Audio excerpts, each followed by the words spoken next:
Being diagnosed with cancer as a young adult is one of the most shocking medical outcomes that you can face. I should know because it's happened to me twice, and both times it kinda ruined my day, and my month, and maybe even my year, but I'm determined for it not to ruin my life. I'm also determined to help as many young adult cancer patients and their loved ones learn more about what they might expect while facing this disease so that they're not flying blind like I was the first time. Now, there's a variety of ways that you could define young adult, but both Wikipedia and a study that I saw on the NIHS defined it as between the ages of 18 and 40, so I'm going to use that for the purposes of this video.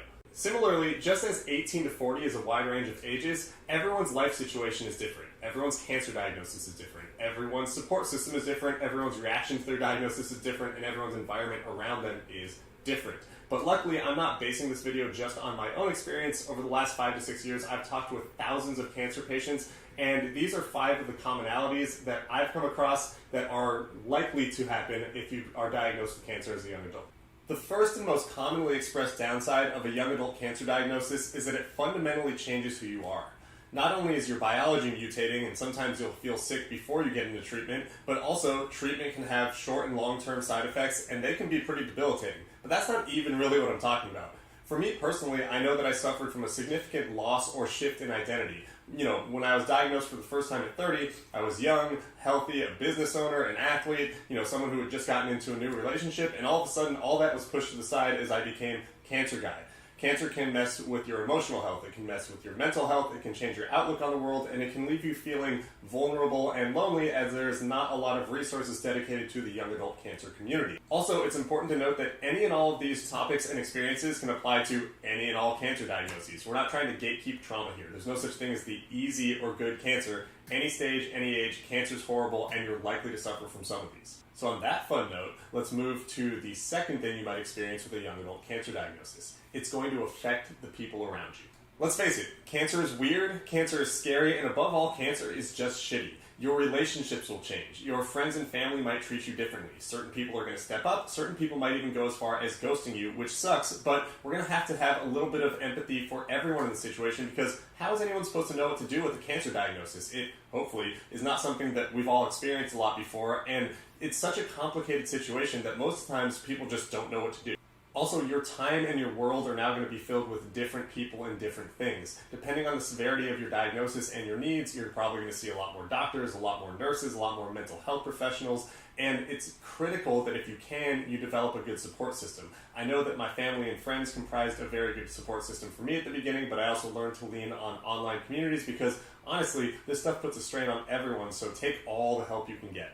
And that notion almost certainly applies to the third thing that people experience often while being diagnosed with cancer as a young adult, in that it disrupts whatever plans you have going on. Whether it's school, your social life, athletics, your job, a business, unfortunately even relationships and parenting, everything has to get pushed to the side, at least momentarily when you're diagnosed with cancer, so you can figure out what's going on. And then, if you do have an advanced cancer diagnosis that requires treatment, your sole focus needs to be getting healthy so that you can get back to the things and the people that you care about. Now, unfortunately, the world is not always going to be kind and give you time to just get through a cancer diagnosis and treatment. You're going to have to learn to prioritize some of these things as you deal with the situation at hand. You certainly don't want to ignore your family and kids, and you probably should communicate with your job about how things are going to be going forward. Sometimes you may not be able to work while you go through cancer treatment. Similarly, I would not advise anyone to kind of hermit up and ignore their social life. I did that for a little bit during my first diagnosis, and it was just not fun or good for my mental health. So as you figure out how to cope with the disruption of your plans, it will also lead you into the fourth element that you might experience as a young adult cancer patient, which is the amount of sacrifice required to get through your diagnosis and treatment. Like I said before, cancer is weird and shitty and unique for everyone who experiences it.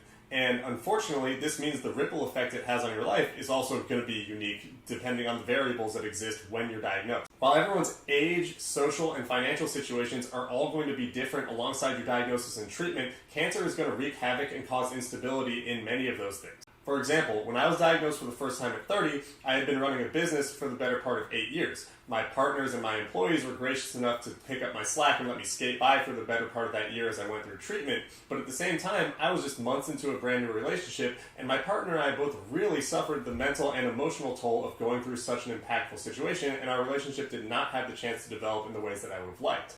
And finally, cancer is just flat out expensive. Between diagnosis, labs, treatment, scans, mental health stuff, pausing your earnings so that you can focus on getting healthy. Any and all of those dollars could have been saved or invested, and we know that as young adults that will have the most compounding return over our lifetime. Or even if you didn't want to save or invest that money, you could have spent it on stuff that wasn't fucking cancer, right?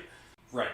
And these sacrifices aren't easy to make, and they can be shocking, but they're justifiable, and you have to come to terms with them because your life is at stake. And that takes me to the fifth and final thing you should be aware of if you are being diagnosed with cancer as a young adult, and that is you're going to have to come to terms with your mortality. Ooh, fun. We get to talk about death. Now, here's the thing.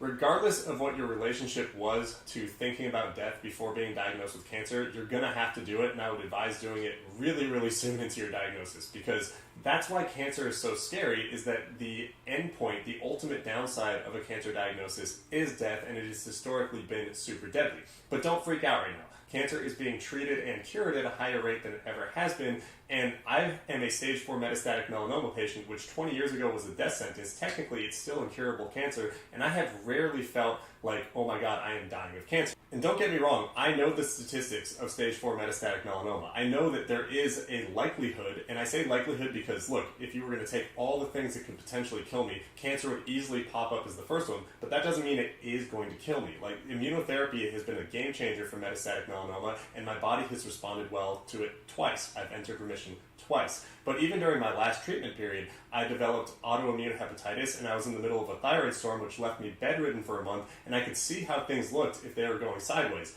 But outside of that moment, and during all the other time I've had to think about, oh my god, is cancer going to kill me, I've come to terms with it and decided, look, I'm doing all the things that I can do to make sure that I'm physically healthy, mentally healthy, putting myself in the best situation to receive treatment if and when cancer comes back, and everything else in that regard is outside of my control. So while I recognize and compartmentalize the short and long-term threat to my health and life, and I also recognize how unjust it is that I or any other young adult has to go through these things both physically and mentally, I've decided to be optimistic and sleep at night, honestly, because if you dwelled on it every single day, you would just go crazy, and right now I am going to focus on the good. I'm healthy, the science is getting better and better to help me if I need it, and frankly, we're all going to end up in the ground someday, so dwelling on how and when is not particularly healthy, even if we do know we are at a disadvantage because there's a leader in the clubhouse. So if you or a loved one are a young adult who's going through a cancer diagnosis, or are in treatment, or just finished treatment and are dealing with the, mental and physical ramifications of having gotten cancer, I'm not telling you not to feel bad or weird or shitty. I'm not even telling you not to panic, because feeling all those things is super valid. Cancer is scary, and we know what the downside is. But at the same time, I wish I had known these 5 things going into my first diagnosis, and it took me a long time to develop these mechanisms in my second one. Being a cancer patient is unfortunately kind of a skill. It's not one we want to have to develop, but when you're faced with a difficult situation, you're going to have to pull out all the stops.